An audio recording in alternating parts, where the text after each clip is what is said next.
মধ্য সিরিয়ার খ্রিস্টান অধ্যুষিত শহর সুকাইলাবিয়ায় একটি ক্রিসমাস ট্রিতে অগ্নিসংযোগের ঘটনায় দেশজুড়ে বড় আকারের বিক্ষোভ শুরু হয়েছে। সামাজিক যোগাযোগ মাধ্যমে ছড়িয়ে পড়া একটি ভিডিওতে দেখা যায় মুখোশ পরা এক অস্ত্রধারী ব্যক্তি সুকাইলাবিয়ার প্রধান চত্বরে স্থাপিত ক্রিসমাস ট্রিতে আগুন দিচ্ছেন। ভিডিওটি ছড়িয়ে পড়ার পরপরই রাজধানী দামেস্ক সহ বিভিন্ন শহরে সংখ্যালঘুদের অধিকার রক্ষার দাবিতে বিক্ষোভ শুরু হয়। এই ঘটনায় অভিযুক্ত ব্যক্তি একজন বিদেশি যোদ্ধা বলে জানিয়েছে বিদ্রোহী গোষ্ঠী হায়াত তাহরির আল শাম। তারা আরও জানায় অভিযুক্তকে চিহ্নিত করে গ্রেপ্তার করা হয়েছে এবং ক্ষতিগ্রস্ত ক্রিসমাস ট্রিটি মেরামত করা হবে।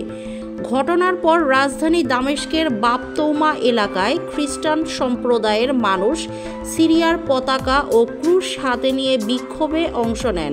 তারা বলেন, আমরা আমাদের ধর্মীয় বিশ্বাসের জন্য জীবন দেব। 2 সপ্তাহ আগে বিদ্রোহী গোষ্ঠীগুলোর আকস্মিক উত্থানের মাধ্যমে সিরিয়ার দীর্ঘ 53 বছরের আসাদের পতন ঘটে। প্রেসিডেন্ট বাশার আল আসাদ রাশিয়ায় পালিয়ে যান। বিদ্রোহী দল হায়াত তাহরির আল শাম এখন দেশ পরিচালনায় দায়িত্ব নিয়েছেন। তাদের প্রধান আহমেদ আল শারা একটি অন্তর্ভুক্তিমূলক ও স্থিতিশীল সিরিয়া গড়ার প্রতিশ্রুতি দিয়েছেন। যদিও হায়াত তাহরির আল শাম এখনও অনেক দেশের জঙ্গি সংগঠনের তালিকায় রয়েছে, তবে পশ্চিমা দেশগুলোর সঙ্গে তাদের সম্পর্ক উন্নয়নের আভাস দেখা যাচ্ছে। এর মধ্যে যুক্তরাষ্ট্র তাদের শীর্ষ নেতার মাথার জন্য ঘোষিত পুরস্কার বাতিল করেছে। বিদেশি সেনাদের উপস্থিতি, নিরাপত্তাহীনতা এবং সংখ্যালঘুদের অধিকার নিশ্চিত করার চ্যালেঞ্জের মুখে রয়েছে নতুন নেতৃত্ব।